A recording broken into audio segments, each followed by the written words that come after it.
While out for a walk downstairs, Henry's grandmother was run over by a limited edition sports car, which backed up and rolled over her repeatedly, leaving her in a vegetative state. All the surveillance cameras in the area malfunctioned. In the only cell phone video captured, the driver was wearing a baseball cap, revealing nothing but a pair of innocent, captivating eyes. It was Aaron, an intern at his fiancée's company. All the evidence pointed to him, but not a single lawyer in the entire city dared to take Henry's case. The person who personally provided Aaron with an alibi and buried all the files was his fiancée, Roxanne, the richest woman in New York City.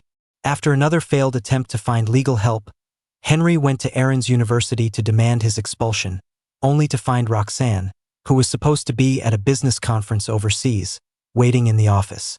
Do you have any idea how critical this period is for Aaron's nomination as an outstanding graduate? His future was almost destroyed by an insurance scam. I've already had the case dropped. No one in the city will touch it. As for your grandmother, consider her getting kicked out of the VIP ward a little lesson for you. Henry knelt for 3 days and nights, begging her to spare his grandmother. But she just leaned back coolly on the private room sofa, looking up at him with a mocking, unfamiliar gaze that made his heart tremble. You want me to save your grandmother? Fine. Sign this waiver dropping all charges, and issue a public apology to Aaron's teachers and classmates. Otherwise, I don't mind having her life support machine turned off. Aaron is being bullied by the whole school because of you. He's on the verge of jumping off a roof. He said if you get on your knees and bow your head to the floor 10 times for him right now, he'll let this go. Are you threatening me? Henry's eyes widened, and he trembled with rage. His bloodshot eyes looked like they might actually bleed. Roxanne, however, simply wiped a tear from the corner of his eye with her finger and pushed a file, prepared in advance, across the coffee table toward him. Henry, didn't your grandmother teach you to admit when you're wrong? I'll count to 3. This is your last chance. As she spoke, the bodyguard standing by his grandmother's hospital bed immediately pinched the oxygen tube. Seeing his grandmother's breathing grow faint, the color drained from Henry's face. His heart felt like it was being squeezed by an invisible hand, the pain screaming through every fiber of his being. He couldn't understand how things had come to this. The Aaron they were talking about was just the son of his family's housekeeper. Because his family was poor, Henry had been supporting him financially for years. But Aaron, the boy he had treated like a little brother, had been secretly sabotaging him since they were kids. The first day he arrived at their home, Aaron shattered a portrait of Henry's late mother but tearfully claimed Henry had done it. When Aaron lost their grandmother's heirloom bracelet, he just whimpered that it was an accident. And every single time, Roxanne would frown and say, Aaron didn't mean to. You should be the bigger person. Finally, after Aaron started a kitchen fire that nearly burned down the entire villa, a furious Henry kicked him out. From that day on, Roxanne, who had always been so attentive to him, suddenly grew cold. Henry didn't think much of it. He'd never cared about a housekeeper's son. After all, Roxanne was his fiancée. The Henry family had raised her in the lap of luxury, funded her PhD at MIT, and helped her become a billionaire tech mogul. Even after his family's fortune declined, he had never once mistreated Roxanne. Only now did he realize that the fiancée he had trusted his entire life had come to hate him because of the despicable Aaron. He finally learned that Roxanne had not only paid for Aaron's college tuition but had also given him an internship at her company. She had developed a possessive, protective feeling for Aaron, drawn to his seemingly fragile personality. Soon, they grew closer and closer. With Roxanne as his powerful backer, Aaron's personality became increasingly arrogant. No matter what trouble he caused, Roxanne, the puppet master, was always there to clean up his messes, including the murder of Henry's grandmother. Henry's gaze went unfocused, his face ashen. Someone kicked him hard from behind, sending him sprawling to the floor. The culprit stood over him, eyes filled with undisguised contempt. Henry started to laugh, tears streaming down his cheeks. If I do everything Aaron wants, will you really let my grandmother go? The man's interest was piqued. With Roxanne's silent approval, he swaggered forward. Listen up, rich boy. You do as you're told, and Roxanne will spare your family." Without a moment's hesitation, in front of everyone, Henry dropped to his knees and began to bow his head to the floor. Someone even took out a phone to record his humiliation. Then his shirt was torn open, his toned skin tightening in the cool air. Watching him being degraded, Roxanne, lounging on the sofa, showed no intention of stopping it. But Henry didn't care. His parents had died when he was young, leaving his grandmother as his only family. What was dignity compared to her life? He would die for her. After bowing 100 times, his knees were swollen and purple. But he forced himself to stand on his last shred of pride, straightened his back, and mechanically signed the waiver. He held out his hand to Roxanne. "Now, let my grandmother go." Roxanne's lips curved into a smile. She patted the top of his head soothingly and left. That night, his grandmother was moved back to the VIP ward. But before he could even breathe a sigh of relief, he got an urgent call from the doctor. "Mr. Hayes, your grandmother was in the ICU for too long. There's an outstanding bill of over $6 million, and medical supplies are running low. If this isn't paid immediately, I'm afraid." He rushed home, only to find the safe completely empty. It was only from the staff that he learned Roxanne had transferred all of the family's assets the day before. She had even taken his grandmother's life-saving money and, in a single splurge, bought a diamond collar for Aaron's pet cat. With no money for treatment, his grandmother was eventually moved to the morgue, where she died. In the hallway of the morgue, Henry stared at the cremation certificate the hospital had sent to his phone, his body trembling uncontrollably. His hands shook as he dialed Roxanne's number. Just as he was about to confront her, he heard a burst of mocking laughter from the other end. "Roxanne, you're a genius. Can you imagine his face if he knew you used his grandmother's life savings to buy Aaron a birthday present? He'd probably die from rage. It's not like he's short on cash. I gave his grandma the best imported medicine. She'll be fine." The moment the call disconnected, the urn slipped from his grasp. Crack! The ashes scattered as the ceramic box shattered on the floor, and his heart broke with it. He moved like a zombie after that, his soul ripped from his body. He didn't know how he managed to gather the ashes, or how he knelt before his grandmother's grave all night in the pouring rain. With his family's fortune gone and the finances controlled by Roxanne, a possessive, twisted monster, he knew he'd need an unconventional way to escape her. After handling his grandmother's affairs, utterly broken, he made a call. "Hello, I'd like to schedule a faked death service. I need Henry Hayes to disappear from the face of the earth." Before he went home, Henry did 3 things. First, he went to the records office and filed for an emergency processing request, reducing the standard 6-month procedure for erasing his legal identity to just 7 days. This would ensure that after 7 days, Roxanne would never be able to find him.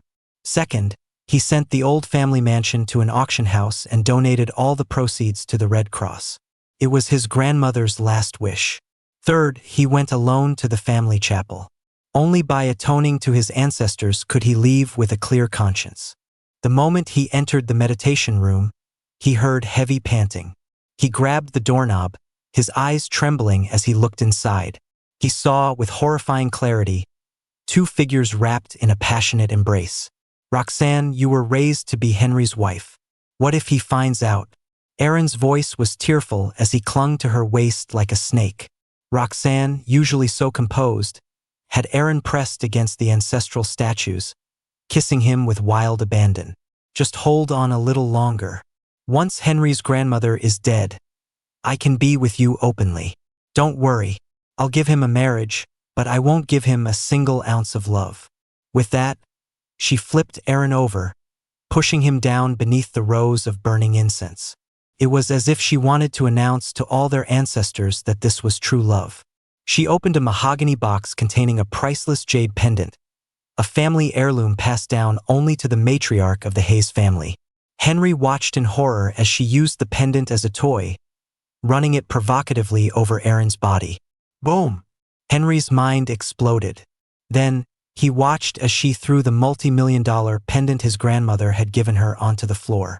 She replaced it with a cheap plastic necklace Aaron had bought her for $1.99, shipping included. Aaron, this jade is all for show, just like Henry. It's not worth a single strand of your hair. Henry felt as if he'd been plunged into ice water. All his years of devotion and love for Roxanne were worth less than a cheap plastic trinket. Was he, the heir to the Hayes family fortune, really that worthless in her eyes? He took out his phone and started recording. For as long as they were in there, he stood outside the door. He didn't move until the first rays of dawn touched his face. Rubbing his sore eyes, he sent the video to the police. He flagged down a cab and went back to the villa to pack. As soon as he walked in, he saw Roxanne sitting on the sofa, her gaze dark. Henry, it seems you haven't learned your lesson. Not only did you frame Aaron for that scam, but now you're trying to get him arrested? Henry's cheek was already swollen from a slap, but a mocking smile played on his lips. The two of you were fooling around in my family's chapel, disturbing the peace. Don't I have the right to press charges? Roxanne's face turned shades of red and white. Aaron quickly stepped between them, feigning concern. Henry, you must have misunderstood. Let me apologize to you. Henry shoved them both aside and turned to leave, but Aaron grabbed his arm, putting on a pathetic act. I know you blame me for what happened to your grandmother. I'm sorry. Please don't take it out on Roxanne. He dragged Henry into the back garden without another word. The second the door closed, Aaron's tears vanished, replaced by a sneer. Let me tell you the truth. I hit your grandmother on purpose. I wanted to see who Roxanne really cared about more. The result is obvious.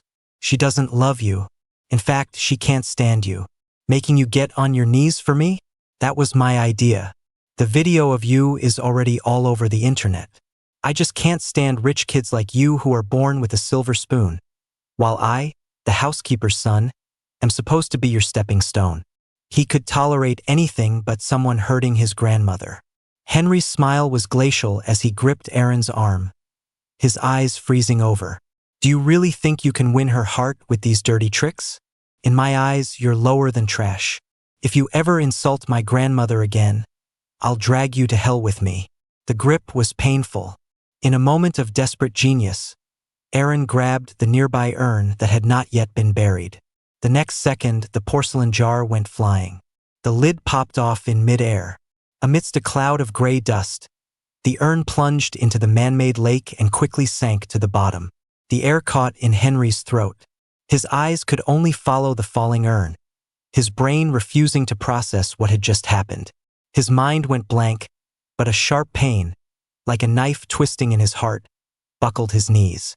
Aaron, however, covered his mouth and whispered in his ear. When your grandmother was hit, she had 3 steel rods pierce her ribs. She was in so much agony she couldn't even roll her eyes back. Want to see the pictures? A thunderclap exploded in his head. His eyes blazing red, he reached out to strangle Aaron. Stop! A powerful force seized his wrist, twisting it sharply. With a sickening crack, Henry fell like a broken puppet, tumbling down the stone steps and straight into the lake. But the next second, Aaron fell into the lake too. Roxanne's eyes widened in horror. Aaron, she screamed, diving in without a second thought. Though Henry was closer, she swam directly toward Aaron. She gave him mouth to mouth for over 10 minutes. When he finally came to, she asked anxiously, "Are you okay?" I'm fine," Aaron said weakly. "Go check on Henry." Only then did Roxanne look toward the still figure in the lake. But just then, Aaron fainted in her arms. Aaron. Her usually calm voice was filled with panic. She wrapped her blazer around him and helped him toward the infirmary, not even sparing Henry a second glance. Henry slowly stopped struggling in the water. As darkness closed in, he watched them leave, a bitter smile on his lips. He was found by a gardener mowing the lawn and barely survived. When he woke up, he was in Roxanne's private hospital. She stood over him, her expression grim, holding up a white porcelain jar. "Henry, you faked an urn to frame Aaron again, didn't you?" Henry remained silent. He didn't have the strength or the desire to argue with her.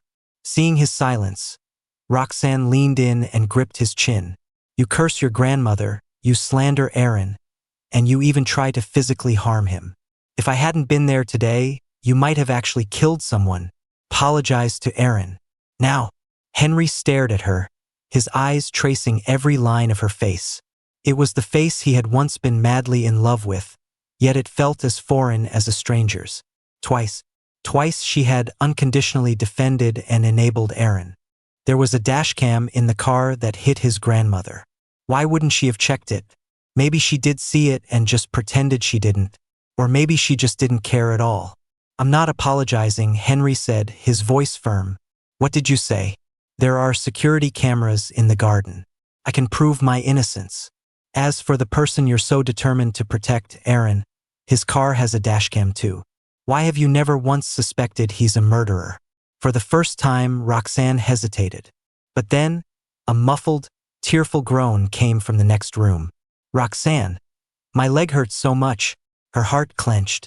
She shot up, accidentally knocking over the porcelain jar, which was still half full of ashes. The jar shattered, sending dust scattering everywhere. Roxanne, don't you dare disrespect my grandmother. Henry went berserk. He threw himself on the floor, desperately trying to gather the ashes with his one good arm. It was the first time Roxanne had ever seen Henry so completely undone. She started to wonder if the ashes were real after all. She bent down to get a closer look. Just then, Aaron limped in, clinging to her arm. Roxanne, don't let him fool you. His grandmother is fine at the other hospital. This is probably just some plaster dust or something. He's making a mess. We should have the nurse clean it up. No, you can't. Henry shook his head in terror, scrambling faster to gather the ashes. Henry, stop with the dramatics. Using your grandmother as a shield, you have no shame. Roxanne's face darkened instantly. Two bodyguards dragged Henry away, pinning him to the side. He could only watch, helpless, as a nurse came in with a broom and mop to clean up the shards and ashes. Roxanne, that was the grandmother who loved you most. You monster. Henry struggled like a madman, ignoring the pain in his injured wrist. But no matter how he fought, he couldn't break free from the bodyguard's grip. Roxanne's eyes were cold and sharp as she looked down at him, not a trace of compassion on her face. The last of the ashes were swept away by the mop, then rinsed into a bucket of dirty water. A sweet taste filled Henry's mouth, his vision went black, and he passed out. When he woke up again, it was still dark. He was lying on a cold marble floor. He struggled to sit up, quickly realizing where he was. On a nearby sofa lay a pair of Aaron's black boxer briefs. So, while he was unconscious from a broken heart, they had been getting intimate right next to him. A faint light seeped from under the bathroom door, accompanied by the muffled sounds of their passion. But Henry didn't care anymore.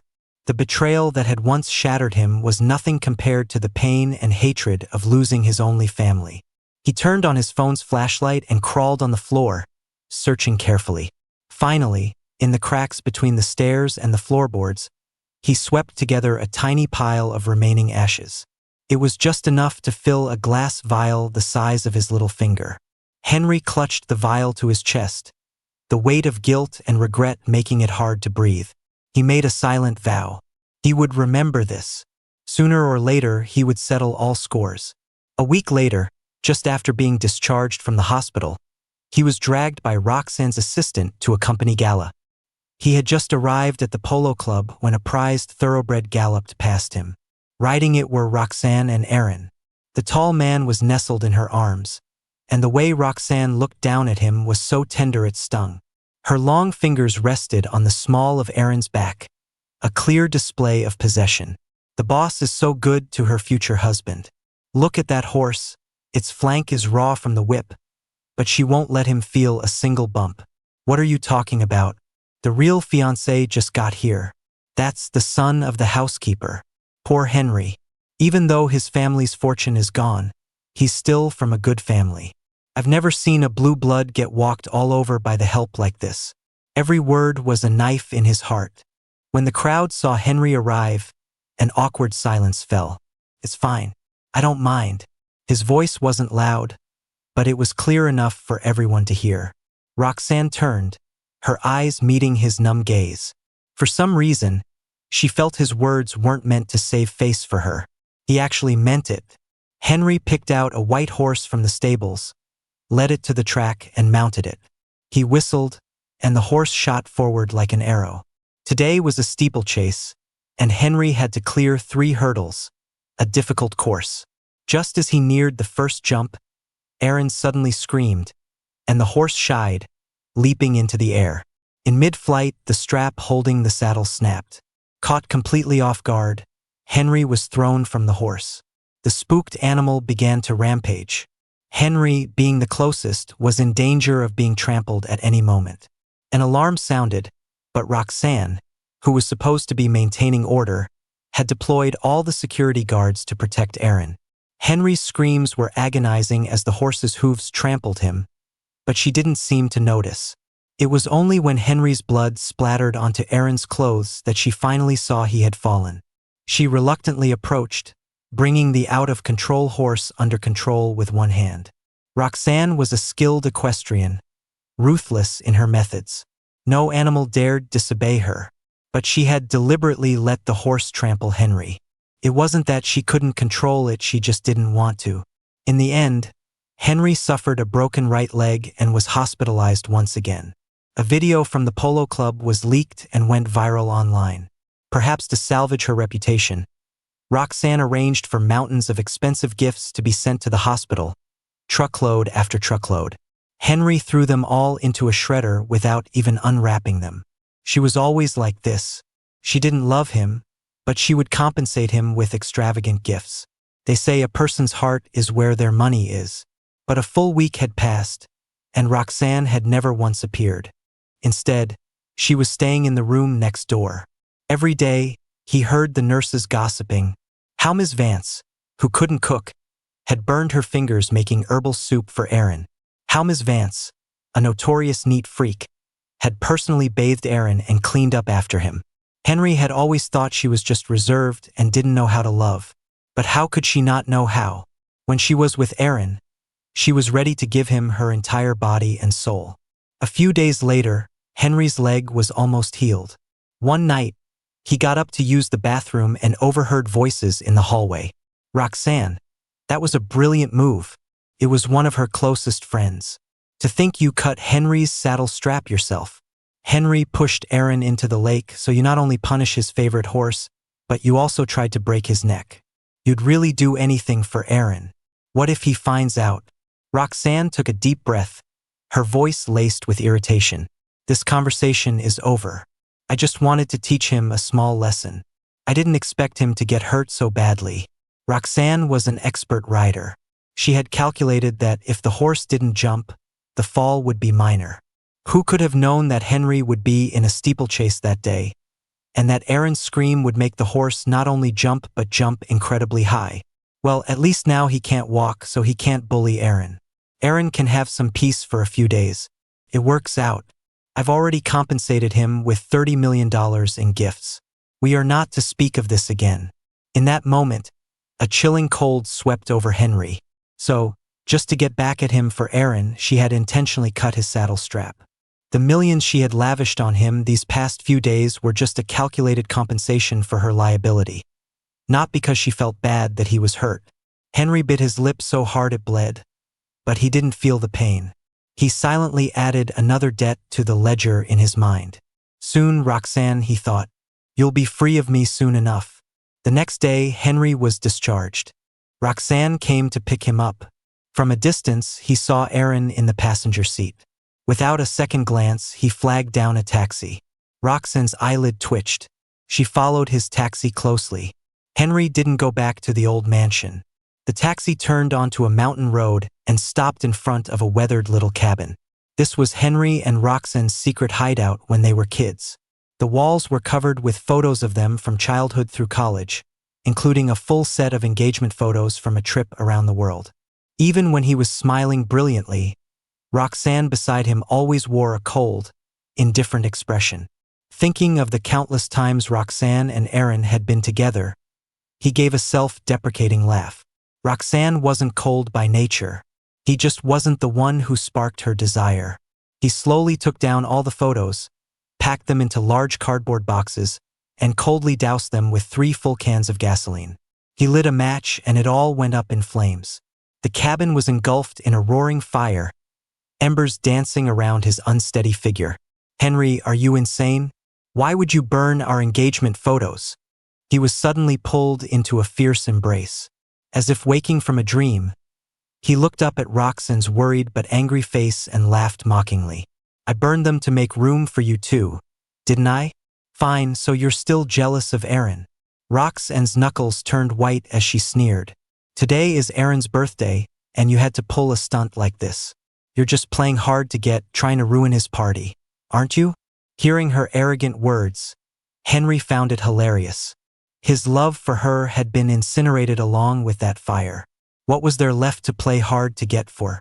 But Roxanne, seeing the subtle expression on his face, became even more convinced that Henry was just throwing a tantrum. Without giving him a chance to speak, she grabbed his wrist and dragged him forcefully into her car. "Come on, you're going to apologize to Aaron." The birthday party was held at the city's most luxurious rooftop garden hotel.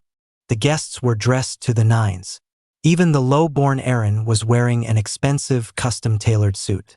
Henry, however, was pale and gaunt, his hospital gown stained with mud and ash. He immediately became the object of the guests' ridicule. "Isn't Roxanne Henry's childhood fiancée? Why is she treating the housekeeper's son so well, even putting him above her actual fiancé? You don't get it. The Hayes family lost their fortune a long time ago.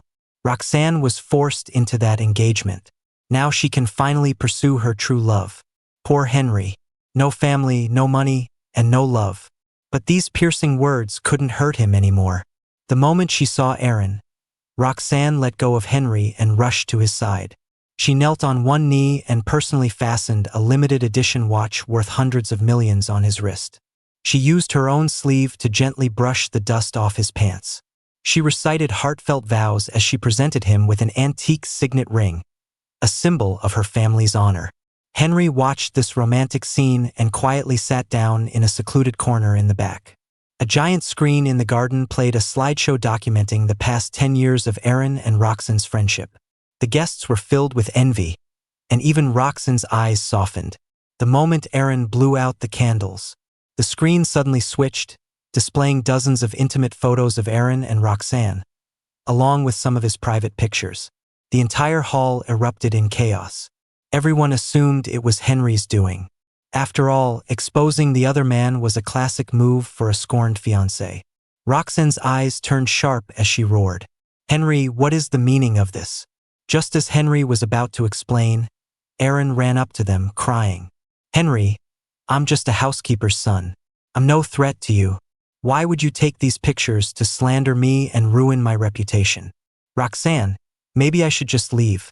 I don't want to come between you two."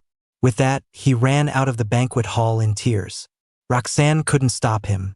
Frantic, she started to chase after him but was stopped by Henry's hand on her arm. It wasn't me. He wasn't going to take the fall for this before he left. But Roxanne didn't believe him. She yanked her arm away, sending Henry stumbling back into a champagne tower. He crashed to the ground, buried in glass and liquid. The champagne soaked him, and shards of glass instantly cut his skin. "Now you're stalking, taking secret photos, and spreading rumors. What won't you do? I was going to give you a chance to make up, but I guess I was just being sentimental." Saying this, Roxanne pulled out an antique ivory Buddhist amulet. It was a keepsake from his grandmother, something she had earned for him by kneeling up 3,000 steps at a mountain shrine. It was meant to be his, but a few years ago, one of Roxanne's clients had taken a liking to it for a very important deal, so he had reluctantly given it to her. He never thought she'd get it back. But the next second, she threw it straight into the bushes across the path and ran after Aaron without a backward glance. A pack of stray dogs swarmed it, tearing the amulet to shreds. No, unable to stop her, Henry, covered in injuries, dove straight into the pack of dogs. He fought with the dogs for 3 hours. His clothes were torn to ribbons by their claws, their teeth gouged his flesh, and he even heard the sound of a ligament tearing. But Henry gritted his teeth and kept fighting, swinging a wine bottle, beating back one dog after another until he finally retrieved it from a dog's mouth. He crawled out of the bushes, panting heavily. He clutched the amulet tightly, memories flooding back. He remembered Roxanne kneeling before his grandmother, swearing a solemn oath that if she ever did anything to wrong him, she would die a horrible death. Now she had heard him again and again. It was as if she was trying to prove that for Aaron, she wasn't afraid to die. He couldn't help but throw his head back and laugh. But as he laughed, tears fell, one by one, and his heart ached until it was numb. At the hospital, while getting a rabies shot, his lung condition flared up, and he started coughing up blood. Nurses rushed to give him a transfusion. Just as doctors were about to wheel him into the emergency room, Roxanne appeared at the doorway. She roughly dragged him off the gurney while several bodyguards blocked the nurses and doctors. Henry had no idea what was happening. When he opened his eyes again, the car was parked on the edge of a cliff, 20,000 feet up. Where are we? Let me go. I need to get back to the hospital. The hospital? Roxanne scoffed, her voice sharp. You haven't even cleaned up the mess you made, and you have the nerve to go back to the hospital? Henry's head cleared.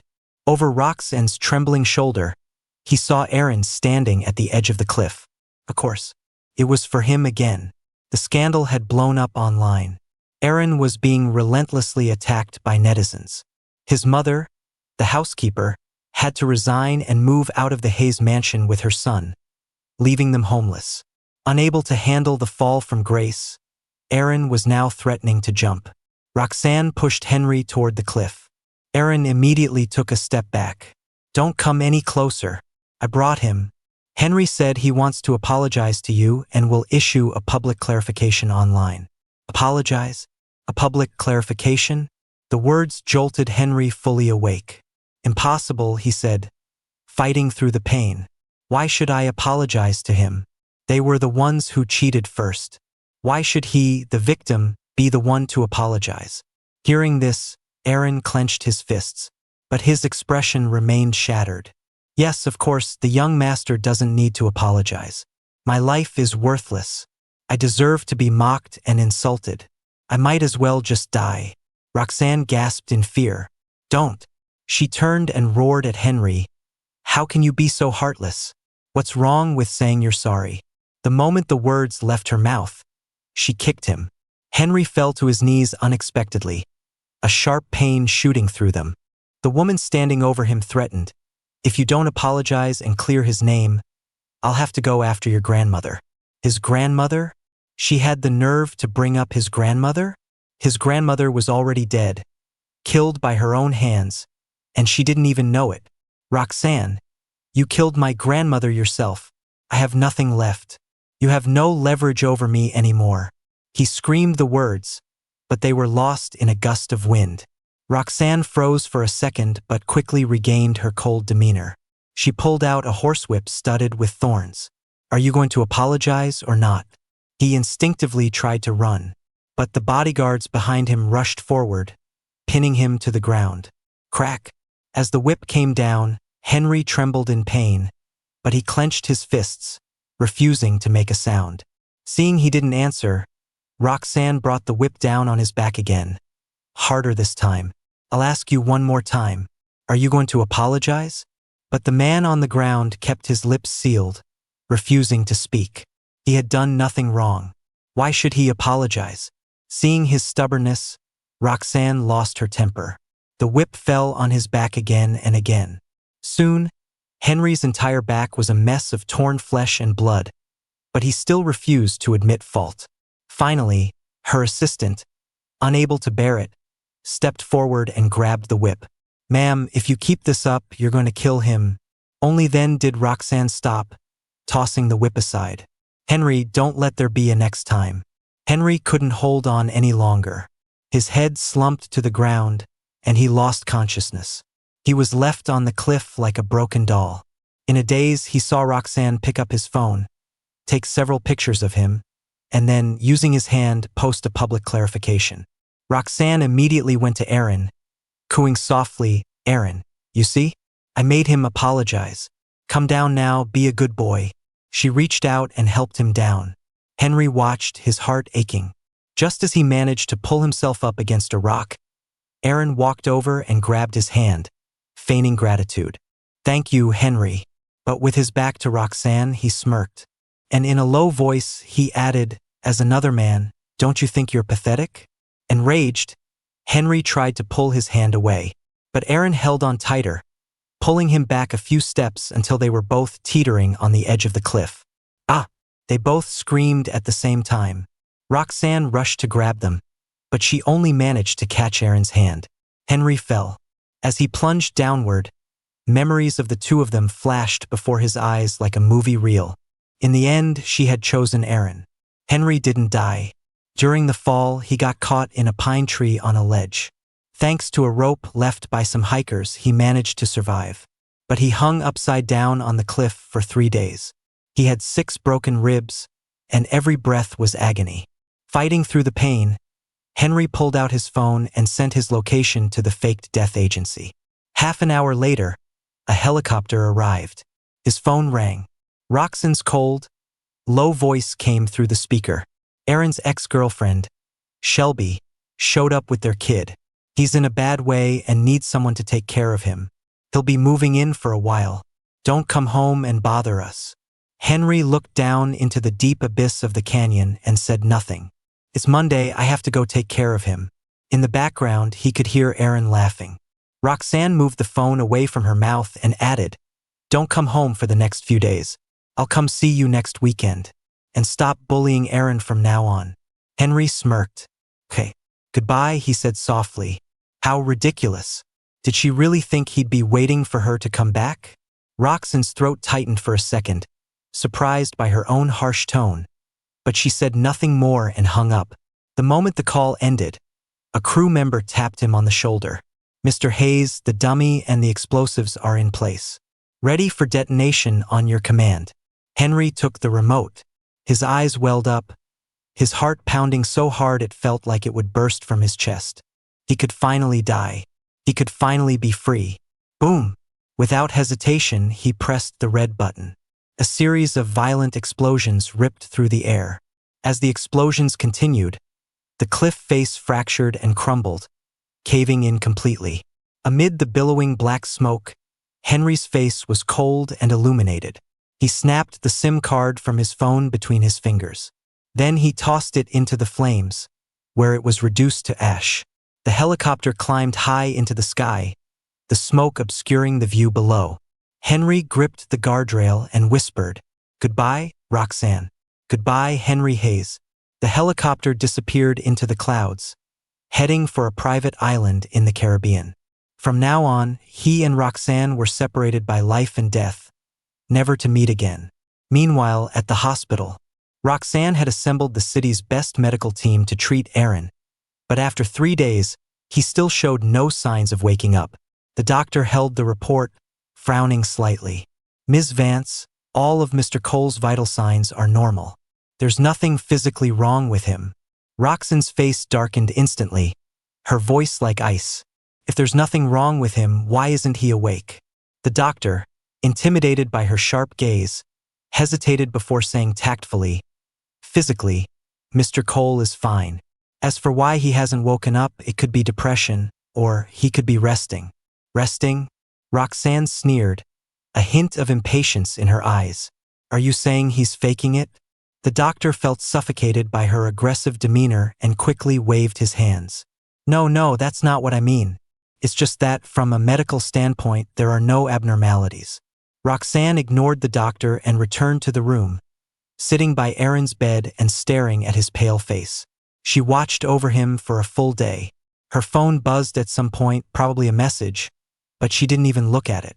It wasn't until evening that Aaron slowly opened his eyes. "Roxanne," his voice was weak, with a hint of manufactured pity. Roxanne immediately leaned closer, her tone uncharacteristically gentle. "Aaron, you're finally awake. How do you feel? Does anything hurt?" Aaron shook his head, his eyes welling up. "I'm fine, just a little dizzy." "Roxanne, have you been here with me this whole time?" Roxanne gently took his hand, her eyes full of concern. "Of course. You were unconscious for so long. How could I leave you?" Aaron was so moved he was on the verge of tears. Roxanne, you're so good to me, I really don't know how to thank you. Roxanne smiled and wiped away his tears. Don't say such silly things. Just rest. I'll get you something to eat. She got up and brought back a bowl of warm porridge from the small kitchen outside the room, carefully feeding him a few spoonfuls. After a few bites, Aaron gently pushed her hand away, his voice laced with concern.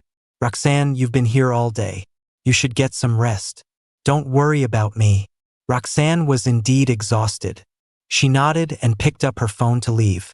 However, the moment she unlocked it, an emergency news alert about a landslide at the cliff popped up on her screen. Tragedy on Highway 456 last night as cliff collapses. 10 injured, 1 deceased. Victim yet to be identified.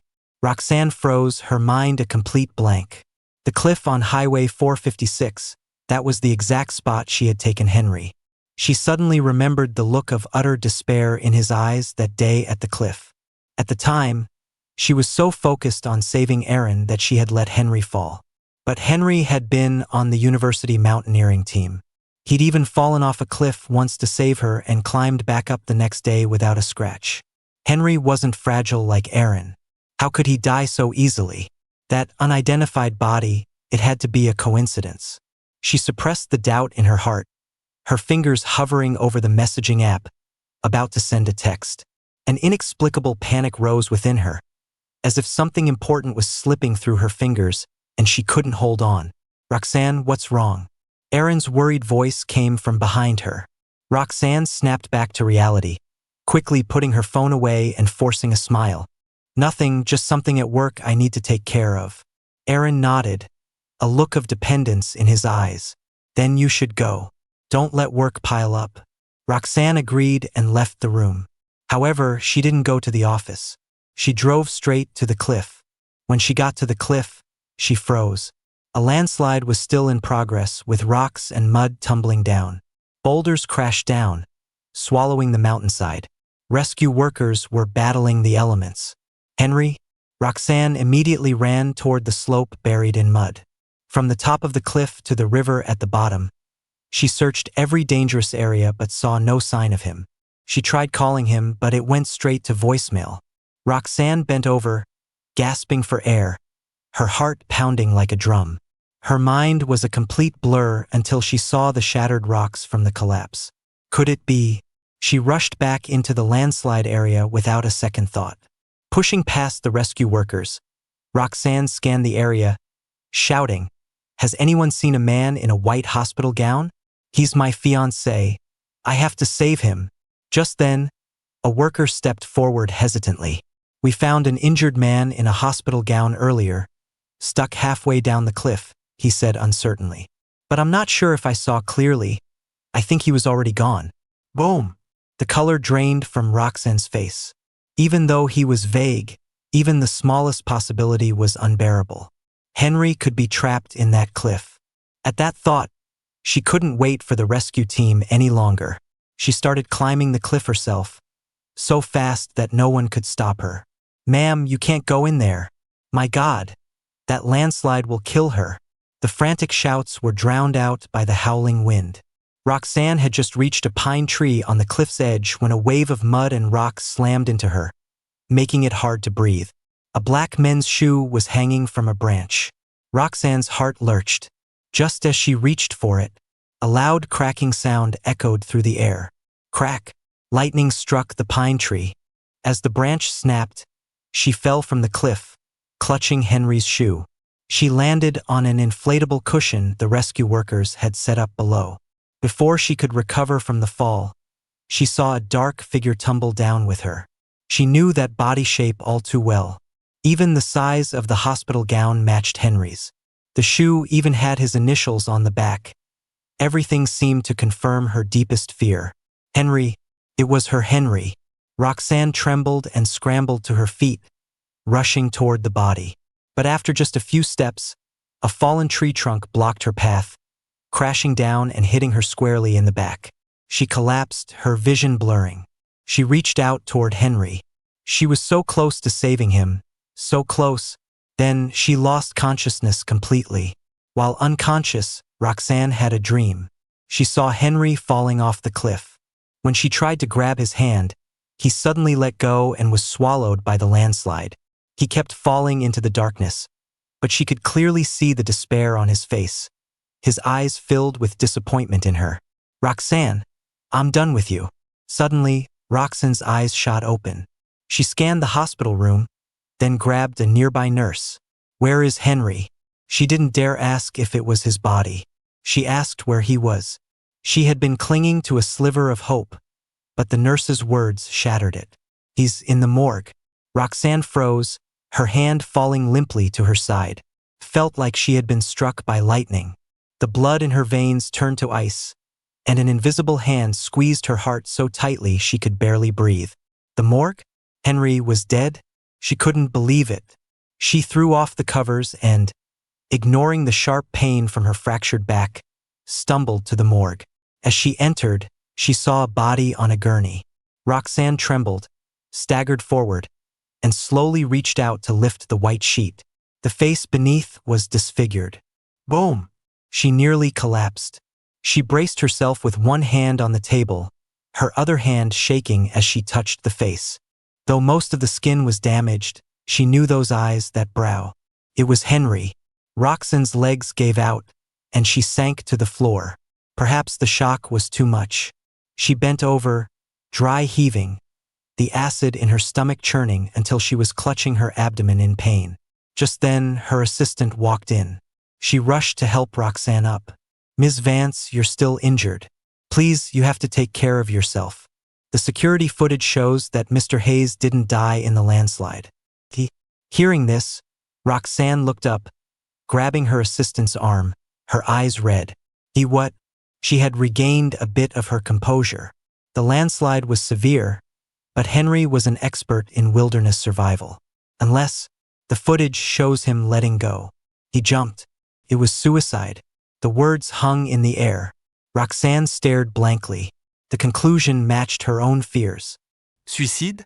Even though she had prepared herself, the word was still impossible to accept. Why would Henry kill himself? Suddenly, her face filled with regret. She knelt beside Henry, murmuring to herself, "Was it because you were jealous of Aaron these past few days? Because I wasn't with you? But even if you were angry with me, you shouldn't have killed yourself. Henry, you can leave me, but how could you be so cruel as to leave your grandmother?" She immediately ordered her assistant, go to the other hospital now. Check on the old lady's condition and see if she knows anything. If she doesn't, don't tell her yet. I'm afraid she won't be able to handle it. Yes, ma'am. The assistant nodded and left. Henry loved his grandmother more than anyone. He would do anything for her, even risk his own life. Why would he choose to kill himself without a word? Henry, Roxanne bowed her head, her body shaking uncontrollably. A tear fell onto Henry's hand. Please just open your eyes and look at me. But the man on the gurney remained still. Time ticked by. She felt drained of all energy, slumping against the table in a daze. Her assistant returned out of breath. Ms. Vance, she panted, the people at the hospital, they said Mrs. Hayes passed away a while ago. Roxanne's eyes widened in shock. What did you say? She couldn't believe it, but at the same time, she suddenly understood why Henry would choose to die. It's true. To be sure, I went to the cemetery. They said Mr. Hayes buried her ashes there about a week ago. A week ago? Wasn't that? Roxanne's face grew paler. Before she could process this, the assistant added, and she shot her a glare. And what? And just 3 days ago, Mrs. Hayes's ashes were taken from the grave. The person who took them was Mr. Cole. Aaron? Roxanne never expected him to be involved. But how did he know Mrs. Hayes was dead? And why would he take her ashes? The questions were chilling. Suddenly, she remembered Henry's strange behavior. He had treasured that ceramic jar. When it broke, he had frantically tried to gather the pieces and the ashes, as if desperately trying to hold on to something. Could it be? Roxanne's heart trembled.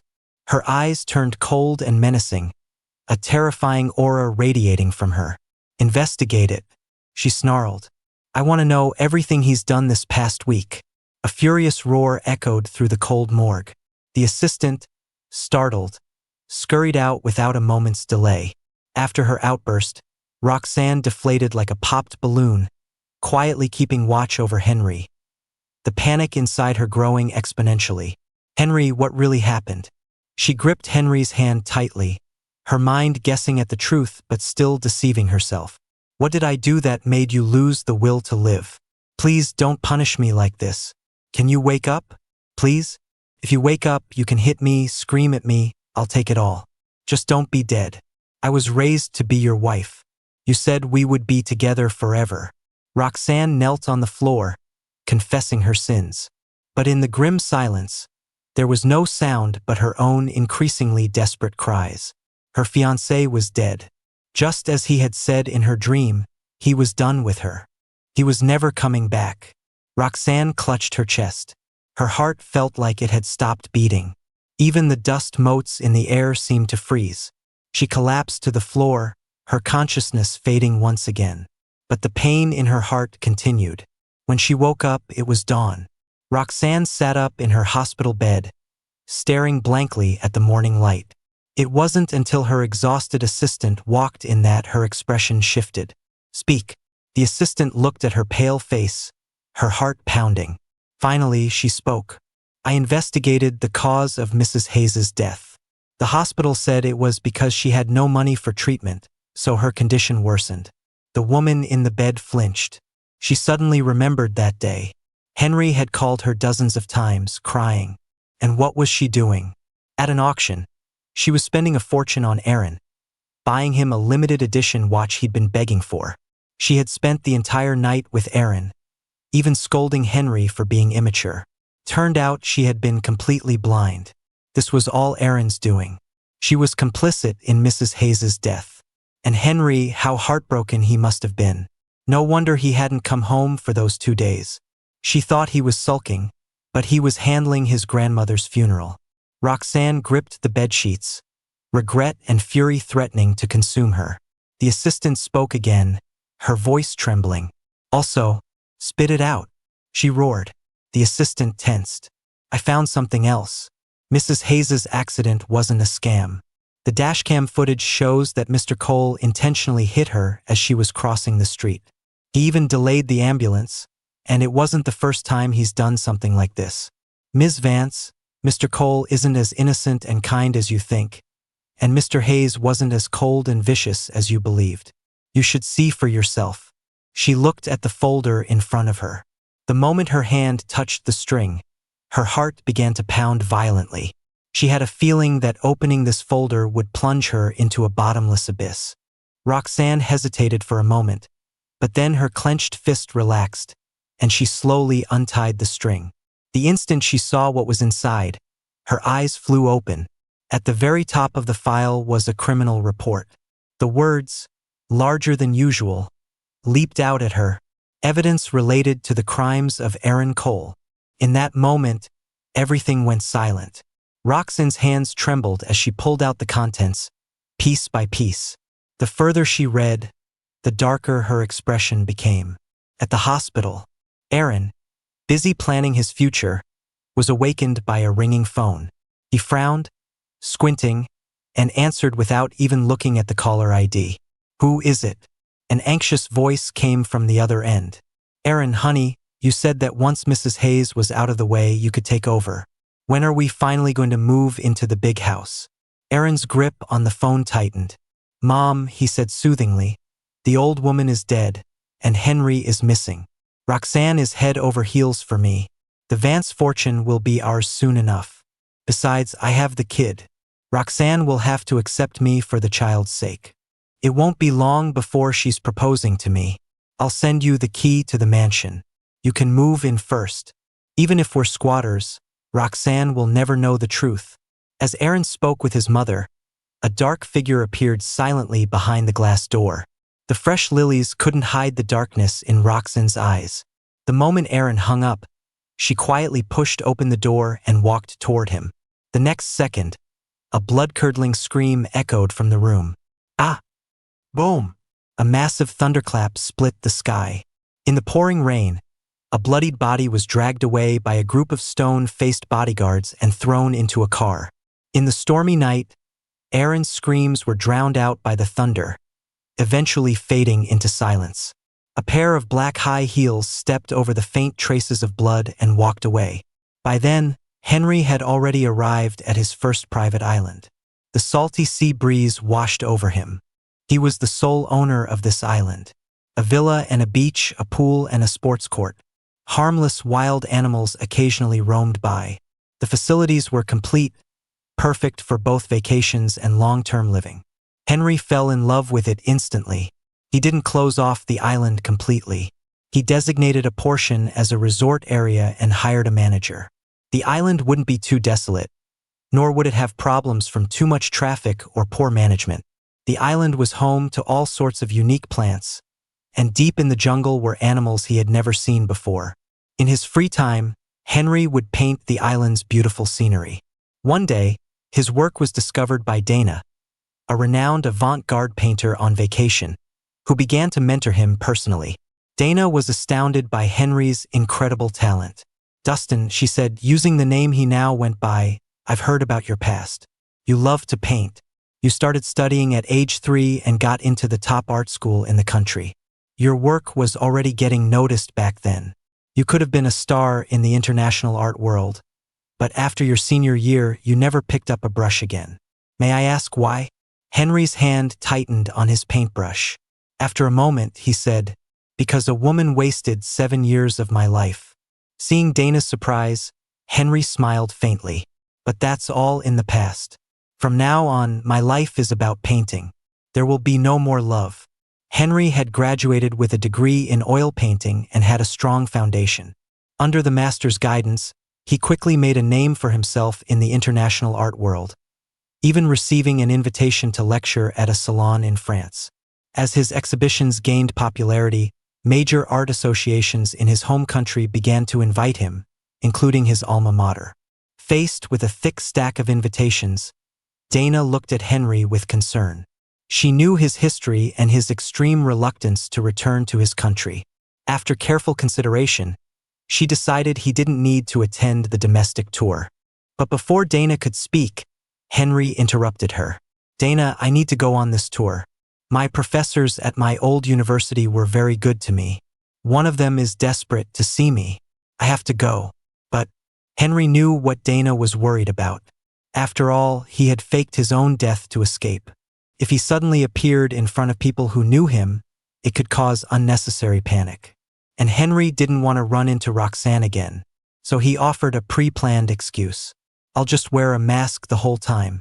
As for the press conference, if anyone asks, I'll pretend to be a foreign-born artist. You can just call me Alan."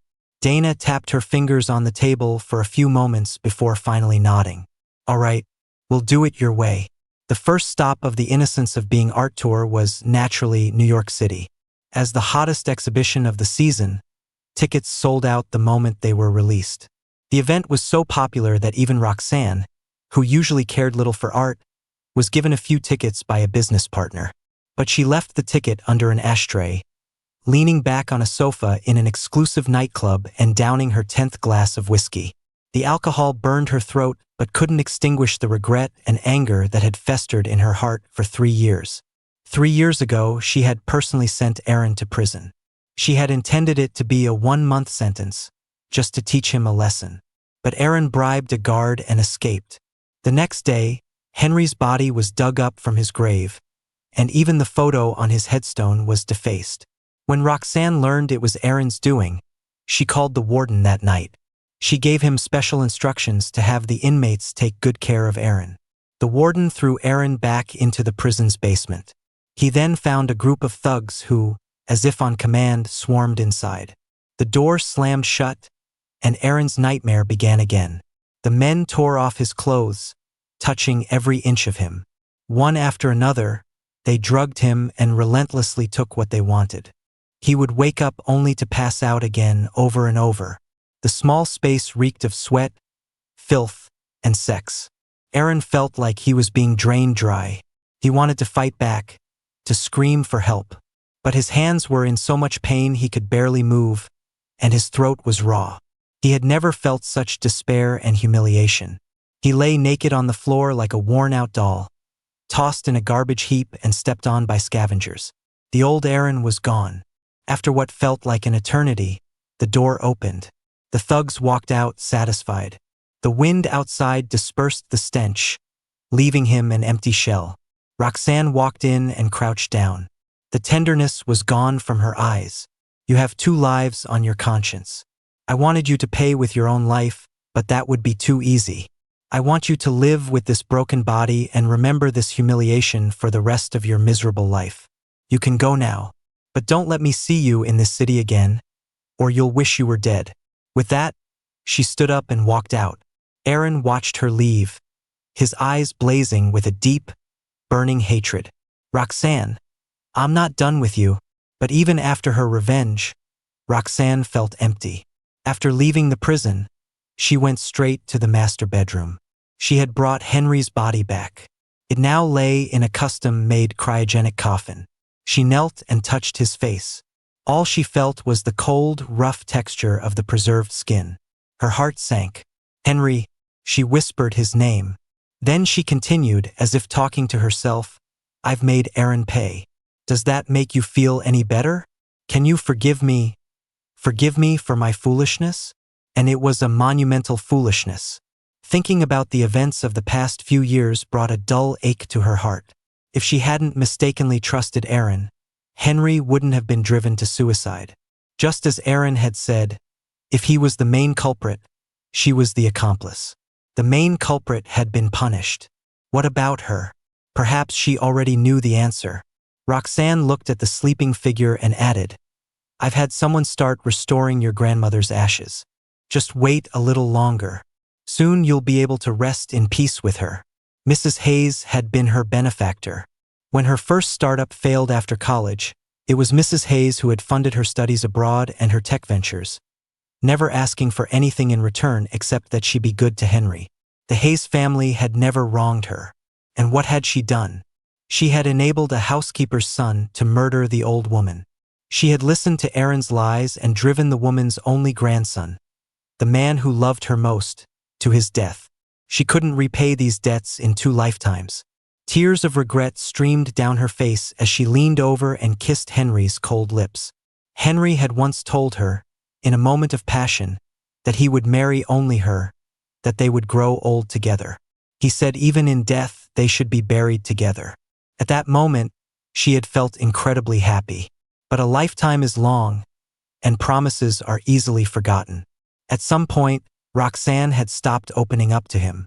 She had forgotten all about her promise to hold their dream wedding at his favorite castle. You're punishing me, aren't you? Roxanne wept silently. Her voice choked. I broke my promise first. That's why you lost hope. You chose to jump to remind me, didn't you? I won't forget again, Henry. Wait for me. Her mournful cries lasted through the night. For the next few days, Roxanne stayed in the room watching over Henry. 10 days later, she bought the castle estate.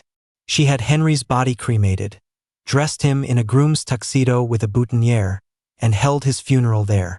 It was also the wedding she owed him. Most of the attendees were New York's elite. Though they had heard the rumors of his suicide, they kept their comments to themselves out of respect for the dead. It was the last dignity she could give him. After a long day of ceremonies, Roxanne sent everyone away. They all told her to grieve but move on, easier said than done. She sat before Henry's gravestone in silence. After a long while, she pulled a letter from her pocket. It was her suicide note. The past few days had been torture, filled with an unbearable longing. Now she could finally be free. She touched the photo on the headstone. Her face filled with a love she had never shown before. She hadn't cherished him when she had him. Only after losing him did she realize what was truly precious. Henry, don't go too fast. Wait for me. A faint smile touched Roxanne's lips. With that, she swallowed an entire bottle of sleeping pills. Less than half an hour later, the pills took effect.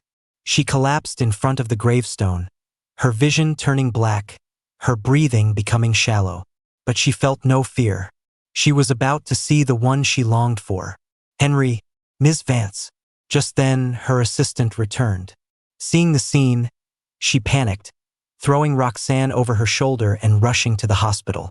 Another frantic rescue effort ensued. In the end, she survived. 3 years later, the private room was dimly lit. A group of wealthy socialites played games while Roxanne sat on the main sofa, the center of attention, looking downcast. Next to her sat a young man with delicate features who bore a striking resemblance to someone she knew. This was the latest in a long line of Henry's replacements. The city of New York didn't change for one man's absence, but Roxanne did. Since her failed suicide attempt, she had become a different person. She rarely frequented such places before, but now she went through men one after another, and each one had to have some resemblance to Henry. After 3 years, everyone was used to it. The young man she brought today was the most convincing look-alike yet. Rumor had it she had spent 3 months and over $100 million to win him over. From watches and cufflinks to luxury cars and mansions. Whatever Sam asked for, Roxanne would deliver the next day without batting an eye. Her affection was clear to see. Because of this, no one dared to be disrespectful. One person stepped forward to toast him. "Ms. Vance, this is our first time meeting your husband. Let's all raise a glass to him." At this, a palpable tension filled the room. The word husband was a landmine. They had made that mistake once before, and Roxanne had flown into a rage. No matter how much they looked like him, they weren't Henry. The title of husband was sacred. But to everyone's surprise, Roxanne didn't get angry this time. She paused for a moment, then looked up. "Sam can't drink. You all go ahead." Then she picked up a glass and drank it for him. Seeing this, the others were even more convinced of the young man's importance to her. They all flocked around him, offering him juice and asking what games he liked to play. Sam was warm and friendly, smiling at everyone. He sat obediently by Roxanne's side, as harmless as a little bunny. Henry used to be like that, too. Just then, a girl nearby spoke up. "If I didn't know your name, I'd think you were my idol. You two look so much alike." The words had barely left her mouth when her socialite friend nudged her. She cleared her throat and explained, "My friend has been abroad for too long. She thinks any two handsome guys look alike now. Don't mind her, Sam." The girl had just returned to the country and didn't know the history, but her friend couldn't afford to be so tactless. Saying Sam looked like her idol in front of Roxanne was indirectly saying he looked like Henry, which could mean, but it was too late to take it back. Roxanne's deep eyes lit up. "Oh, who's your idol?" Sam, too, was visibly flustered, but the girl, oblivious, thought she had captured their interest. She pulled out her phone, found a picture, and showed it to Roxanne, looking pleased with herself. "See, it's him." In the photo, a man was smiling brightly. He stood in front of an oil painting wearing a mandarin collar shirt. His black hair was neatly combed, adding to his elegant charm. He was a rising star in the art world, the final student of the French avant-garde master, Dana. Roxanne had glanced at it casually, but when she saw the face, her heart leaped. It wasn't just a resemblance, it was Henry himself. Putting aside the facial structure, even the two dimples when he smiled were identical. If she hadn't buried Henry's body with her own hands, she would have thought she was seeing a ghost. Or maybe, a wild thought occurred to Roxanne. She grabbed the girl's hand excitedly. "Who did you say he is? What's his name?" "I think it's Alan." "Alan." As if possessed, she looked at the exhibition ticket under the ashtray. The ticket had the same profile of the man printed on it. Suddenly, she felt an overwhelming urge to go. She pocketed the ticket, quickly left the club, and ordered her assistant, "Get the car." The art gallery was bustling with people. From time to time, someone would approach the VIP section to greet Roxanne. Her expression remained distant. After a long string of pleasantries from a guest, all they would get in return was a simple mm. Sensing her lack of interest, no one else dared to bother her. "Welcome, ladies and gentlemen. And now, the rising star of the art world, Mr. Allen, will perform a live painting for you." The curtain rose. Under the spotlight, a man of Asian descent in a mandarin collar shirt sat before a canvas. His long fingers gripped the brush, and colors flew like butterflies. His handsome face was focused, every movement captivating the audience. The only unfortunate thing was that he wore a mask the entire time, obscuring his true features. Even Roxanne, who had been listless, sat up straight, a complex emotion clouding her usually calm eyes. The reason was simple. The man's posture as he painted was all too familiar. In her memory, only one person painted like that. One afternoon, years ago, an excited Henry had dragged her to his studio, eager to show her a new portrait he had painted. The image of Henry, so focused, began to merge with the man in the mandarin collar shirt on the stage. In a daze, Roxanne felt as if she were seeing Henry again. She instinctively reached out, as if to touch the man's face. But he didn't even glance at her as he gracefully moved away. Henry. A strange panic seized Roxanne, and she started to rise from her seat to follow him. The next moment, thunderous applause erupted. The audience rose to their feet in a standing ovation. Alan walked elegantly from behind the rising curtain to the front of the stage and took a deep bow. It was only then that Roxanne came to her senses and joined the applause. But her eyes never left the man in the mandarin collar shirt. Backstage, groups of artists celebrated the success of their domestic debut, calling out to Henry in French as he stood in a corner. Henry nodded politely at them, his hand still pressed to his chest, trying to calm his wildly beating heart. From the moment he set foot back in New York, he knew he would eventually see Roxanne again. But he never expected it to be so soon. Even through the thick mask, he could feel her complicated gaze following him. In the past, he would have lost his composure and made a mistake on the canvas. Now, he simply pretended not to see her. So what if Roxanne suspected something? As long as he denied it, there was no proof he was Henry Hayes. Besides, when he faked his death, Roxanne had held a public funeral for him in front of the entire city. At this thought, Henry's racing heart began to calm. Just as he was about to head to his dressing room to change, Dana walked over and clapped her hands. "Everyone, get ready. The CEO of Vance Industries and other dignitaries will be coming backstage to congratulate us shortly." At the announcement, the young artists erupted in excited screams. The CEO of Vance Industries was young, rich, and powerful. If they could win her favor, their careers would be set. With that in mind, they all rushed to the dressing rooms to touch up their makeup, wanting to look their best for Roxanne. Only Henry remained standing in place, his mind in turmoil. What was Roxanne doing backstage? Even during the years she had pursued him most intensely, she had never come backstage. At most, she would have her assistant send flowers. The more Henry thought about it, the more confused he became. His hands, hanging at his sides, clenched into fists, his nails digging into his palms without him noticing. "Dustin." Dana's concerned voice brought him back to reality. "Dana, what's wrong? You don't look well. Are you feeling sick? Maybe you should go back to the hotel and rest. Don't worry about Ms. Vance." Henry bit his lip, silent. His emotions were a mess, and he couldn't guarantee what would happen if he saw Roxanne again. So, in the end, Henry agreed. Without even taking off his mask, he hurried toward the exit. But just then, he heard footsteps approaching, followed by the eager voice of a stranger. "Ms. Vance, this way, please. It's a great honor to have you at our exhibition." As the person spoke, they were about to pull back the heavy curtain in front of Henry. His heart tightened. He quickly turned and hid in a corner just as Roxanne walked in. The moment she entered, the artists swarmed around her, chattering and greeting her. The overpowering mix of perfumes from the men and women instantly assaulted her senses, making her frown. She endured the discomfort, silently observing the young men and women who called themselves artists.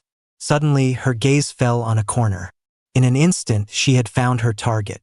"That must be your exhibition's lead artist, right?" With that one sentence, all eyes turned to Henry at the back. Now the center of attention, Henry's body tensed, his heart slowing. Dana saw that he hadn't left and knew this was bad, but she gritted her teeth and waved him over. Soon, Henry was standing in front of Roxanne. She made no effort to hide her scrutiny. She looked him up and down carefully, but because he was still wearing a mask and sunglasses, she couldn't see his face. Her intense gaze made Henry extremely uncomfortable, but he didn't dare make a move, afraid of giving himself away. They stood in silence for a while before Roxanne finally spoke. "Why are you still wearing a mask and sunglasses offstage?" From the moment this man appeared, Roxanne's attention had been completely fixed on him. While everyone else was trying their best to get her attention, only this man was avoiding her gaze. He was even the first to rush offstage. This naturally piqued Roxanne's interest. Ever since she had held a press conference to announce that she was both engaged and widowed, men in New York had been flocking to her. Only this man seemed to be avoiding her like the plague. And just now, the way he painted on stage, it almost made her think she was seeing Henry. If she hadn't buried Henry's ashes herself, she would have thought she'd seen a ghost. So, with too many questions unanswered, she came backstage immediately after the show to confront this masked man. Now, at such a close distance, Roxanne could clearly smell the faint cologne on him and hear his heartbeat. She felt an increasing sense of familiarity. An impossible guess suddenly surfaced in her mind. His silence only fueled her strange confidence. She slowly raised a trembling hand toward his face. The closer she got to the mask, the faster her heart beat, her breath catching in her throat. Across from her, Henry hadn't anticipated Roxanne would be so bold. Based on his past understanding of her, if another man didn't answer her question immediately, she would scowl and walk away. That's why he had taken the risk. He never expected this. As her hand neared his mask, Henry's body grew rigid, his heart in his throat. Just as Roxanne's fingers were about to touch the mask, a sharp ring broke the silence. Roxanne quickly pulled her hand back and answered her phone. "Hello?" Whatever was said on the other end, her face visibly darkened. She then forgot all about Henry and rushed off. Only when her back was out of sight did Henry's tense shoulders finally relax. He slowly unclenched his fist. It was slick with sweat. That night, the other artists from the association went to a charity gala to promote their work. Henry, who cared little for fame, naturally didn't go. After saying goodbye to his friends, he got in a car back to the hotel. But just as he got out of the car, he saw Roxanne, surrounded by a group of people, walking out of the hotel. He instinctively turned to leave, but then he heard her voice from behind him. "Wait." Henry's expression changed. He quickly pulled a mask from his bag and put it on. By the time he turned back around, Roxanne was standing in front of him. She was still puzzled by the masked man. "You're off work. Why are you still wearing that?" Henry knew he couldn't avoid her this time, but he didn't want to speak to her. So he pointed to his face and made a gesture indicating an injury. Then, in fluent French, he said, "Because of a burn scar." Now it was Roxanne's turn to be stunned. "You're French?" Henry looked down and continued in French, French-born Chinese. "Why did you stop me?" Roxanne snapped back to reality. "Today I was out of line. To make up for it, I'd like to treat you to dinner. Is that okay?" Henry frowned. He had no desire to eat with her. It would probably ruin his appetite. But, as if on cue, his stomach growled loudly. Hearing the noise, Henry quickly covered his stomach, but he forgot to hide his blushing ears. Roxanne chuckled softly. "It won't take long. We can just eat at the restaurant near the hotel." Seeing her persistence, Henry felt he couldn't refuse. He was afraid being too strange would only draw more of her attention. Eventually, he would slip up. In the quiet restaurant, the only sound was the clinking of silverware on plates. Roxanne wasn't very hungry, so she thoughtfully served soup to the man across from her. Henry accepted it readily. He was genuinely starving. Painting all day was mentally and physically draining.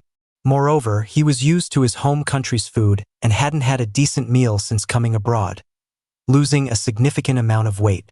So Henry kept his head down, focused on his plate, not sparing Roxanne a single glance.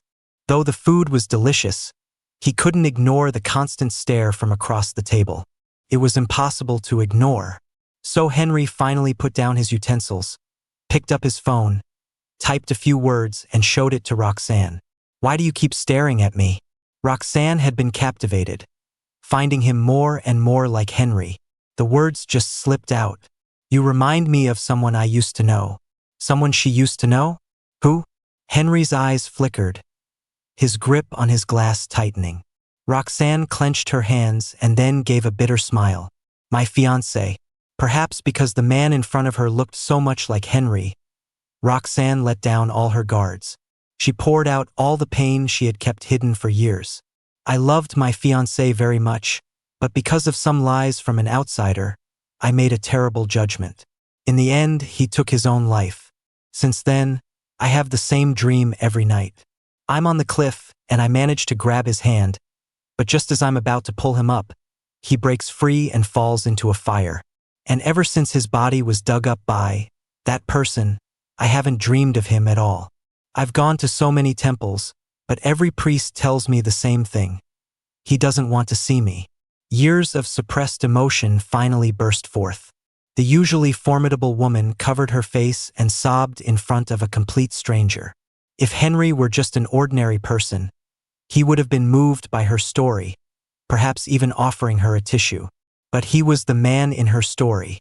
He even knew she was leaving out many details, but he couldn't be bothered to call her out. The Henry who had loved her to death was gone, having died on that cliff. The current Henry could be anyone, but he would never be involved with Roxanne again. Henry's silence finally made the woman realize her lack of composure. She quickly wiped her tears and collected herself. She apologized and politely offered to walk him back to the hotel. But just then, disaster struck. The ground shook violently. The glass of the revolving restaurant shattered, raining down on Henry. Look out! A heavy force suddenly shoved Henry, who was standing frozen, out of the way. The mask flew off his face. He didn't have time to worry about that. He looked back and saw Roxanne, knocked unconscious by the falling glass. The scene descended into chaos. The screams of pedestrians, the wail of sirens, and the blare of ambulances filled the air. But Roxanne was oblivious to it all. She stared at the man whose face was now revealed, her eyes wide with disbelief. Henry? At the hospital, Roxanne, on a gurney, clung to Henry's hand. She had so many questions about his return from the dead. But for now, all she could do was hold on to him, terrified he would leave. She was afraid this was all a dream, that when she woke up, he would be gone again. But no matter how strong her will, she couldn't fight the blood loss. Before she was taken into surgery, a doctor gently moved her hand, and it fell away limply. Henry rubbed his red wrist, watching the operating room doors close in front of him. He turned to leave. His identity was exposed. If he stayed, he didn't know how much more entangled he would become with her. The moment Henry turned, he heard a thud behind him. He looked toward the sound and saw Roxanne's assistant, her face a mask of shock. Mr. Hayes? In the end, Henry didn't leave. The assistant physically blocked his way. Sir, please don't go. You have no idea what Ms. Vance has been through these past few years. Even if you don't want to talk about what happened, please, for the sake of her saving your life just now, stay with her. Henry sighed heavily. First, don't call me sir. We're not even fiancés anymore. Second, I can stay, but once I know she's okay, I'm leaving. I want nothing more to do with her. With every word Henry spoke, the assistant's expression grew more awkward. Finally, she had to compromise, agreeing to all of Henry's conditions. They sat in silence on the chairs outside the operating room. The 21st time Henry checked his phone, the doors to the operating room swung open. Roxanne, her head wrapped in bandages, was wheeled out. To Henry's surprise, she was conscious. Her unfocused eyes lit up the moment they landed on him. Henry.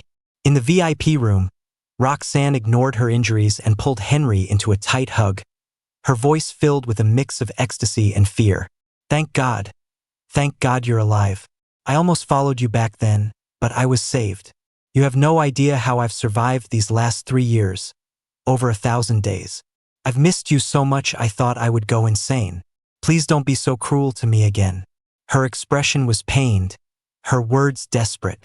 But to him it was laughable. This belated affection was cheaper than dirt. Cruel to him? What she did to him back then was true cruelty. Remembering the events of 3 years ago, a mocking smile touched Henry's lips. Ms. Vance, you have a short memory. Have you already forgotten how you treated me for Aaron's sake 3 years ago? Why bother putting on this sentimental act now? He felt the arms around him stiffen. He pulled them off and stepped away. Roxanne, do you know what the greatest blessing in my life is? It's never seeing you again. Roxanne looked down, admitting painfully, yes, I was wrong to trust Aaron. But I've already made him pay for it. I only found out later that he was behind everything. And your grandmother, I'm so sorry about her. Enough. The mention of his grandmother was a knife to the heart. The one thing he could never forgive. He stared at Roxanne. Roxanne, at this point, can't you just be honest? You hurt me again and again. Not because you were deceived, but because you were always in love with him. You once told me it was love at first sight with Aaron, and that you were only with me to repay your debt to my grandmother. Every time you chose him over me.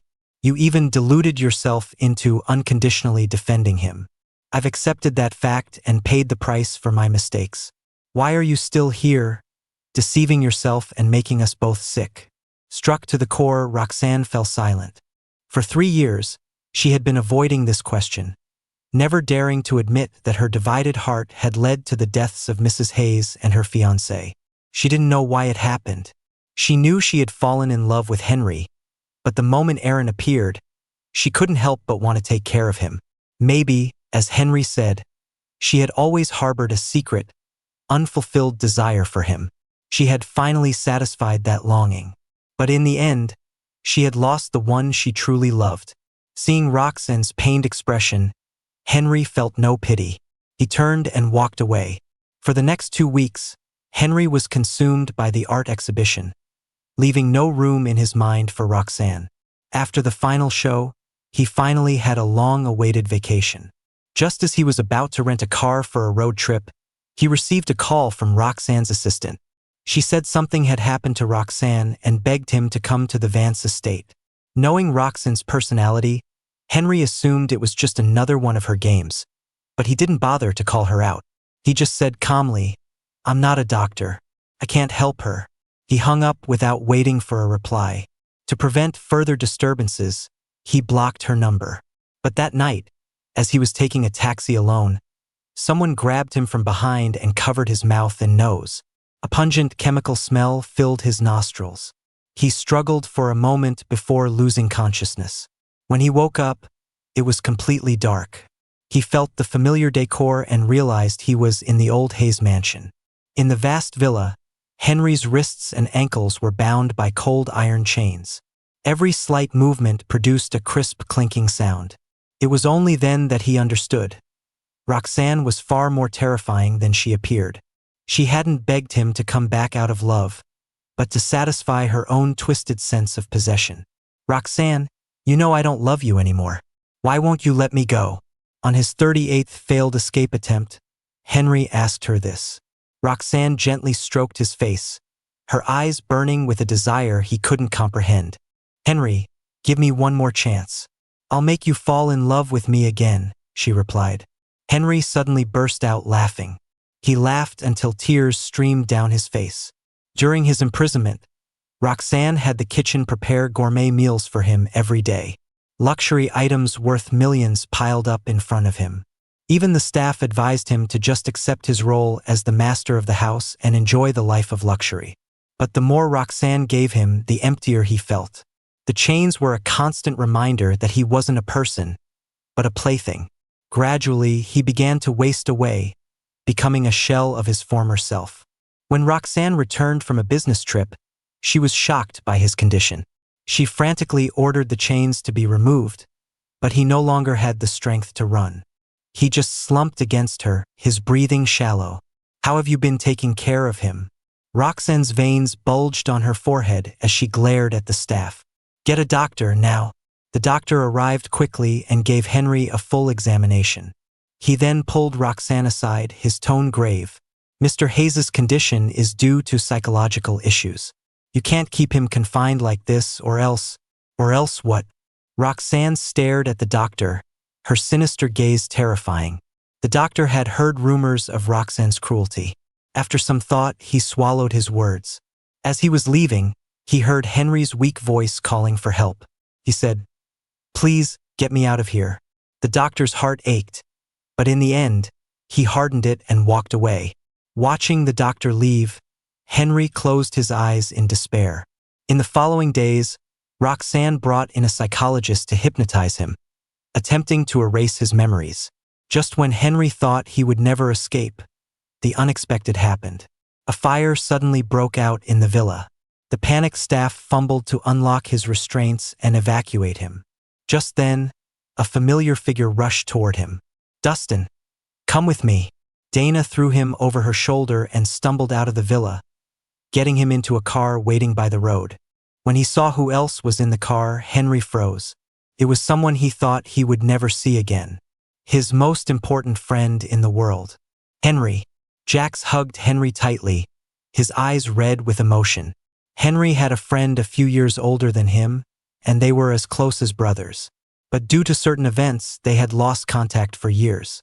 When Jax, who was overseas, heard about Mrs. Hayes's accident, he wanted to return immediately. But he was tied up with work and could only send people to keep an eye on Henry.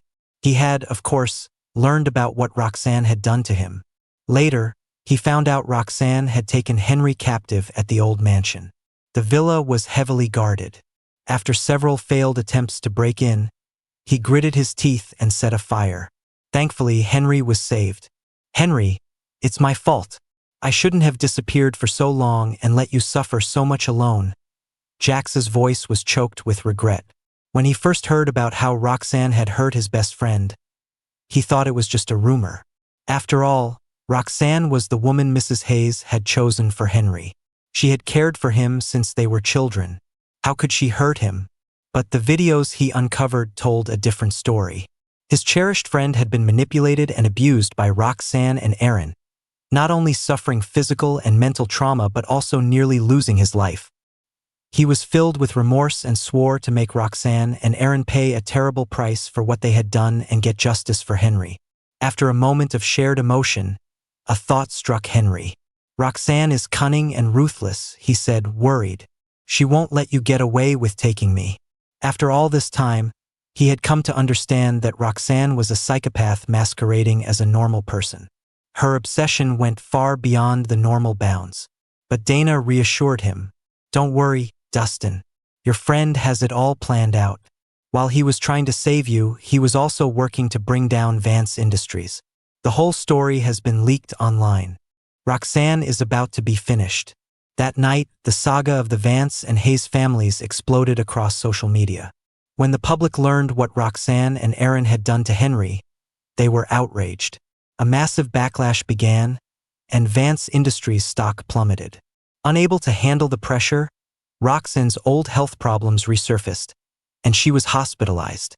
She drifted in and out of consciousness, but one thing remained constant. She kept repeating Henry's name. One day, she woke from a stupor and vaguely saw Henry standing by her bed. Like a drowning person, she grabbed his hand. "Henry, you came. You finally came. Look closer." "I'm not Henry." The man's voice snapped Roxanne back to reality. Standing by her bed wasn't Henry. It was Aaron. He had changed in the few months since she'd last seen him. His skin was sallow, his cheeks were hollowed out, and his hair was a messy tangle. He looked 10 years older. "Roxanne, you ruined me." Aaron gritted his teeth, his eyes filled with hatred. "Do you have any idea that from the moment you had me beaten half to death, my life was over?" After he and his mother were released from prison, they were scammed and lost all their money. His mother couldn't handle being homeless and started gambling, racking up huge debts with loan sharks. With nowhere else to turn, he tried to borrow money from old classmates. But when they found out he was broke, they locked him up and abused him for 3 days and nights.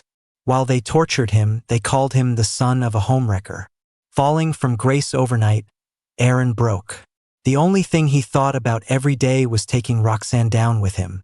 Today, he had finally managed to sneak into the hospital. "Roxanne, die with me. You love me so much, don't you? Let's continue our love affair in hell. Shall we?" With that, Aaron pulled out a knife. Roxanne reacted instantly, blocking the attack. They struggled, stumbling toward the window. Aaron tried to push Roxanne out, but she sidestepped. He lost his balance and went over the edge. With a sickening thud, Aaron hit the hard pavement below and died on impact. Henry took a long time to recover.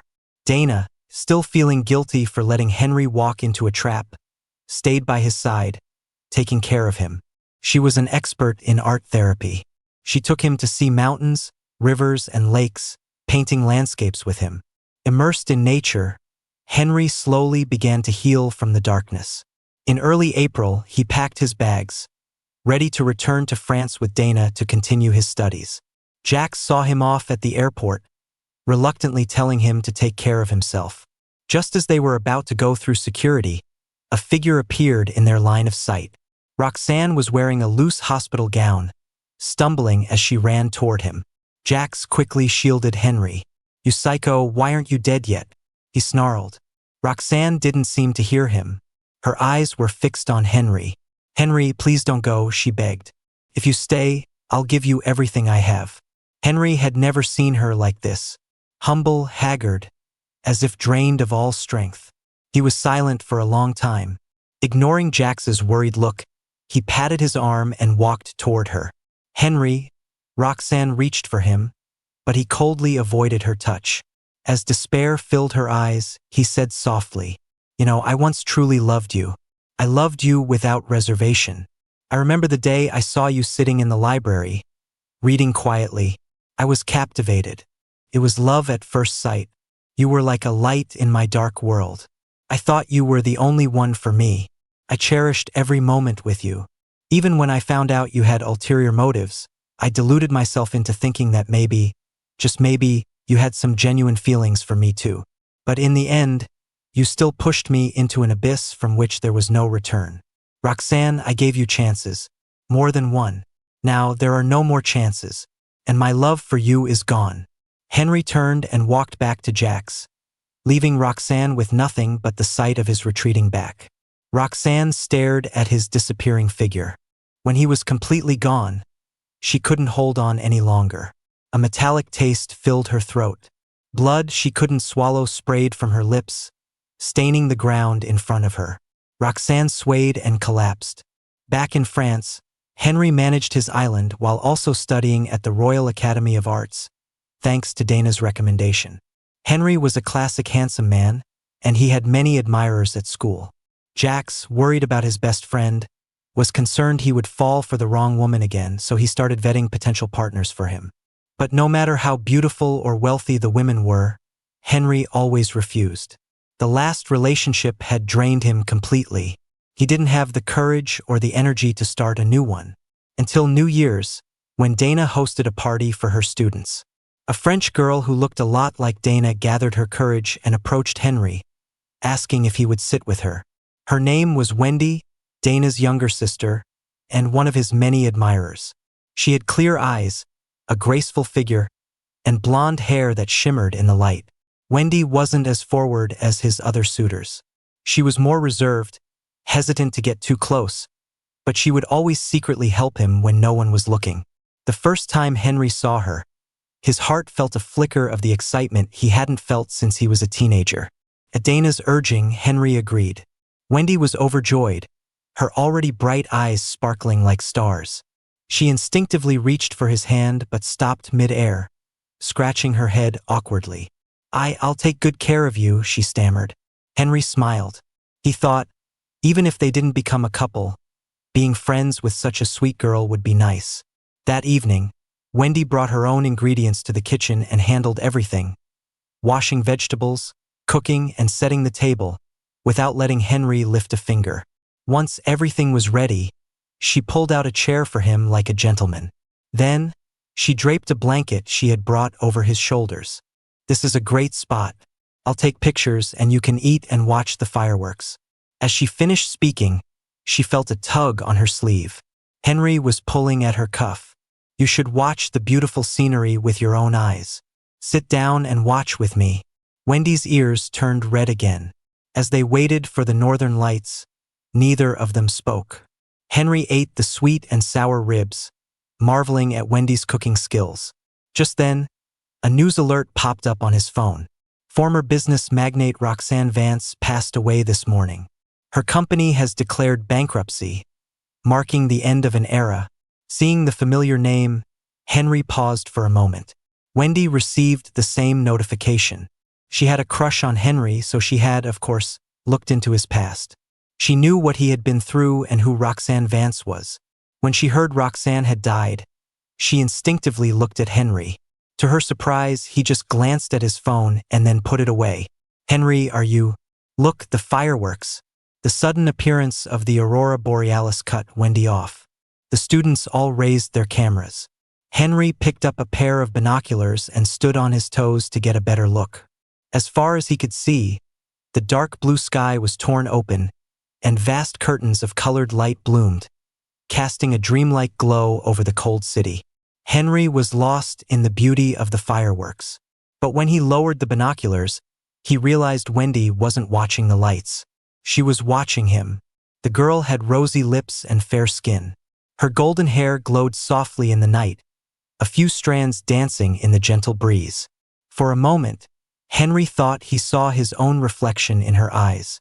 Just as Wendy's face grew so red that even the aurora couldn't hide it, Henry seemed to remember something and bent down to rummage through his bag. A moment later, he held up a white scarf. He had knitted it for Jax, but his friend had gotten a girlfriend last month, and now they wore matching scarves. Looking at Wendy's neck, red from the cold, he suddenly felt the urge to give it to her. "Why are you so far away? I don't bite." Henry stepped forward and wrapped the scarf around her neck. They were very close. Their breath fogged the air between them, blurring their vision and closing the distance between their hearts. Henry realized he had truly moved on. As the last dish was served, Henry pulled Wendy to the table and poured her a full glass of juice. "Happy New Year! Cheers!" More glasses were raised, the gentle clinking lost in the sound of laughter. Henry raised his glass, his face beaming. "Happy New Year! Cheers!" As the first bell of the new year rang, under the tablecloth, Henry secretly hooked his pinky finger around Wendy's. He was slightly tipsy, his cheeks flushed, and he said what he had been wanting to say to her. "Thank you for taking care of me these past few days. If you're willing, let's be together." Wendy's eyes widened. "Really?" Henry wrapped his arm around her neck, gave her a light, butterfly kiss, and nodded. "It's a new year. It's time for me to look forward." After everything he had been through, Henry was no longer bound by the shadows of his past. From now on, his future would be golden. The fireworks lit up his happy face, a promise of good days to come. A year later, Henry and Wendy had their dream wedding at a cathedral in France. Not long after the wedding, a strange woman found them. She was Roxanne's former assistant. The moment Wendy saw her, she grew wary, stepping in front of Henry. "Who are you? What are you doing here?" Faced with the blunt question, the assistant's expression didn't change. She silently handed a box to Henry. Henry didn't take it. Wendy opened the box. Inside was a key. "These are some of Ms. Vance's shares and assets. Her will states that everything should be given to you," the assistant said, pausing. "2 weeks ago, after learning of your marriage, Ms. Vance finally gave up. She jumped from the roof of her company's building." Henry looked at the key but still didn't take it. "No, thank you. I don't need it." The assistant didn't press the issue and took the box back. "If you won't accept it, I will donate it to the Red Cross in your name." Henry didn't object, taking it as a silent agreement. In her last letter, Ms. Vance said she was sorry for many things. She knew she could never earn your forgiveness, so she hoped to atone for her sins in hell. Hearing this, Henry felt nothing. He looked down, his fingers pinching the thin piece of paper as if it were trash. He heard the assistant's sigh, heard the words atone in hell, but he couldn't hear his own heartbeat. True emptiness has no echo. No átrid, no relief no tears, no satisfaction. He suddenly remembered an afternoon long ago, when Roxanne gave him the last piece of strawberry cake, then licked the cream from her own fingers, smiling as if she had been given the world. In that moment, he thought they would grow old together. A strange thought even crossed his mind now. Hell is so far away. How does she know she'll even find me there? And if she doesn't, will she owe me again? He gave a soft, fleeting laugh. The smile lingered on his lips like a puff of white mist in winter, disappearing in an instant. He folded the letter, then folded it again, until it was a hard square. Then he looked up at the assistant. Atonement won't be necessary. His voice was as light as the paper, as if he were commenting on the weather. She should have paid her debts while she was alive. There's no interest to be collected after death. With that, he tossed the wad of paper into the trash can at his feet. The motion was clean, decisive, as if he were just throwing away a used napkin after lunch. He stood up, his back straight, like a blade finally polished free of all rust. From now on, his world would be free of Roxanne, free of a past that needed forgiveness. He nodded slightly. I will not forgive her. Roxanne and I will never meet again in this life. She got what she deserved. That is the best ending. The assistant looked at Henry and Wendy and was silent for a long time. I wish you both happiness. With that, she left. Regarding Roxanne's suicide, Henry felt an extreme sense of calm. They were strangers now. Whatever happened to her had nothing to do with him. Beside him, Wendy watched him carefully. Seeing he truly had no reaction, she finally breathed a sigh of relief. She knew he had really let go. In the distance, Wendy walked toward him and gently took his hand. Henry, I'm here to take you home. Home.